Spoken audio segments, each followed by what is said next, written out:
For a show defined by shocking choices from the get-go, it's not easy to narrow down the most surprising moments in Game of Thrones history. But like Tormund asking out Brienne, it's worth a try. And yes, spoilers are coming. Littlefinger built a career off the element of surprise, but here's a twist he was privy to that actually helped the Starks. Whatever you ask that is in my power, I will do. Just as Jon Snow and his men are on their literal last breaths, Baelish and Sansa swoop in with the Knights of the Vale to turn the muddy tides and reclaim Winterfell. You suggested one-on-one combat, didn't you? Now, that battle may not have even happened if it weren't for the events of Season 6, Episode 2. We thought we lost Jon to the Crows in the Season 5 finale, but fate and the Red Woman had other plans. This is the turning point that sets Jon on a course for a grander purpose. I never wanted it. Speaking of purpose and mythological status in Westeros, Jon isn't really my father's son. He's the son of Rhaegar Targaryen and my aunt Lyanna Stark.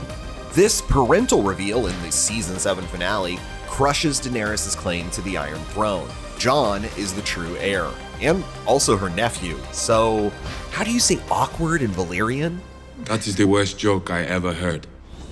Okay, let's talk about two tactical traps that change the game. First, the Reigns of Castamere, aka The Red Wedding, aka the saddest a TV show has ever made you feel. We lose Robb, Catelyn, Grey Worm, and any hope of dethroning the Lannisters and Walder Frey's ambush. Frey will burn in the seventh hell for what he did. A few seasons later, there's Cersei's equally blasphemous strategy. Wildfire in the Great Sept of Baelor ends the rise of the Faith Militant and secures Lannister power, at a high cost.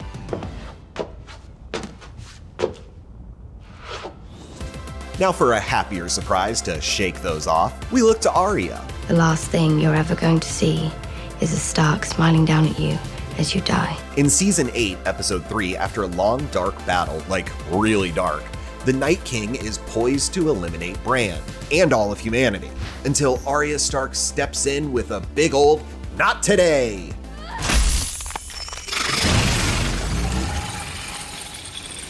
But this is Game of Thrones, so we can't be happy for too long, like what happens 2 episodes later. Mother of Dragons! We did not see this coming! Dany promised justice for the future of the Seven Kingdoms. Guess this is one way to get there. We're going to leave the world better than we found it. And finally, let's flash back to the moment we knew this show would forever change TV culture. Ed Sheeran's cameo. Just kidding. We're of course talking about the penultimate episode of Season 1. Ned Stark, the lead, played by Sean Bean, the most well-known actor in the series at the time, is executed with one swing of the sword. We learn the depths of Joffrey's cruelty and the show's full potential to shock us. Very amusing. Okay, go rewatch those surprising moments, then find out what to watch next at imdb.to/WTW.